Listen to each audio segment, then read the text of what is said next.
The United States is in the midst of several changes, both political and social. The change I'm discussing has been evolving for almost 100 years. The gay rights movement has severely changed the lives of millions of people. On December 10, 1924, the Society for Human Rights, created by Henry Gerber in Chicago, is the first gay rights organization and longest-lasting documented in history. He created the first magazine for homosexuals, Friendship and Freedom. It stopped coming out quickly after due to political pressure. Sometime in 1948, Alfred Kingsley, sex researcher, concludes that gay behavior is not limited to the people that identify as gay, and that 37% of men have enjoyed gay activities at least once. 1940s psychiatrists consider it a sickness, and it challenges many former set beliefs about sexuality. November 11th, 1950, Henry Hay creates the Mattachine Society with the goal of changing public views on homosexuality and to end discrimination, bigotry, prejudice, and to assimilate homosexuals into mainstream culture. December 15, 1950, the federal government looks into employees' sexual orientations at the beginning of the Cold War, claiming that since homosexuality was a mental illness, it could cause security risks to the nation, because people who take place in acts of perversion lack the emotional control of normal people. Over 4,380 men and women were discharged. This became known as the Lavender Scare.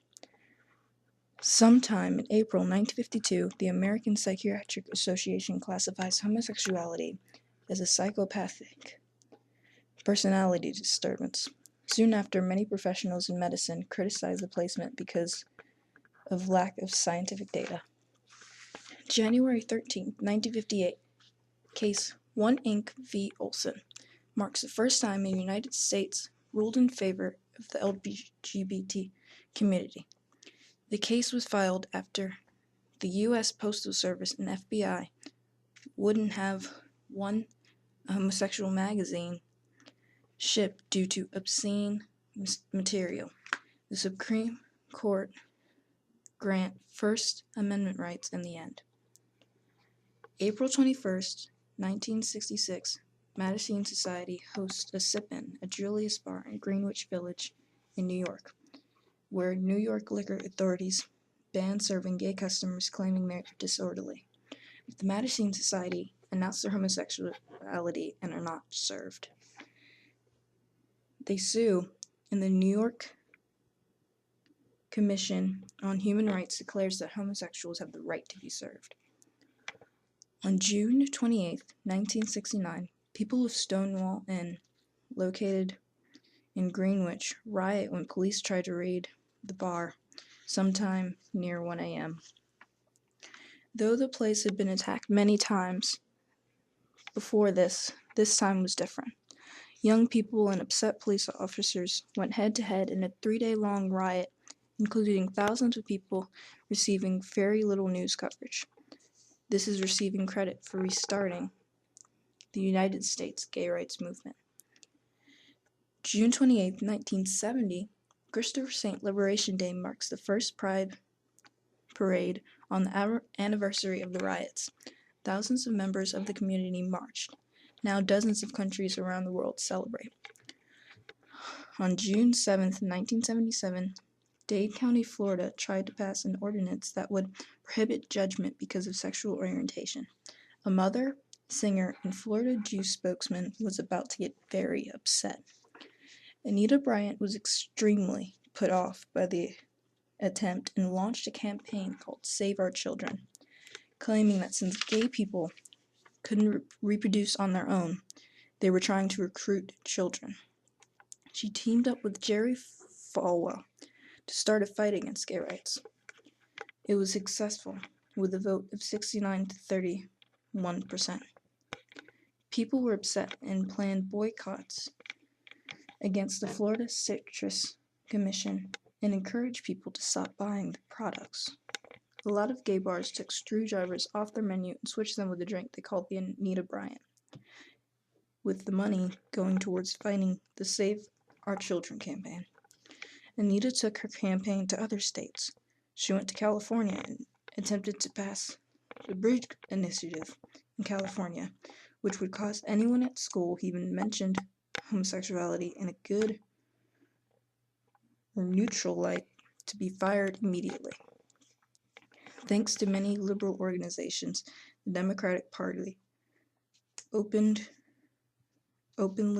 opposed the legislation, and it lost badly during the election.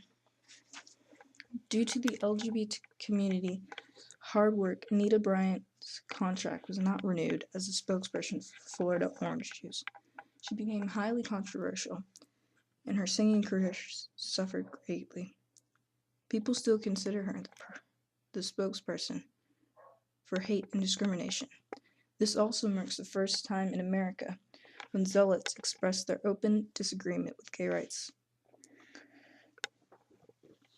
On November 8, 1977, Harvey Milk gets a seat on the San Francisco Board of Supervisors and is credited with introducing a gay rights ordinance protecting gays and lesbians from losing their jobs, which was successful. He was assassinated a year later by a former city supervisor named Dan White. On May 21, 1979, Dan White is charged with voluntary manslaughter and sentenced to 7 years in prison. Protesters attacked the San Francisco City Hall, causing thousands of dollars worth of damage. The next day, 10,000 people gather on San Francisco streets peacefully to celebrate Harvey's 49th birthday. On December 31st, 1933, a policy regarding military persons states that applicants shall not be required to reveal if they are homosexual. Still prohibits applicants from homosexual acts or making a statement that he or she is homosexual. This policy is don't ask, don't tell. On September 21st, 1996, President Clinton signs the Defense of Marriage Act into law. These laws define marriage as a bond between a man and a woman. The law does not require any same-sex marriage to be acknowledged from out of state. And finally, the point that brings my whole project together. On April 1st, 1998, Coretta Scott King calls on the civil rights community to join the struggle against homophobia. After a long journey towards their freedom and long days of suffering, Coretta Scott King was criticized for even comparing civil rights to gay rights. The change is a new beginning, where even those who were on the bottom looked down on other people. It was the becoming of the latest joke, the newest target. It was the vicious cycle turning to another group. It was our turn.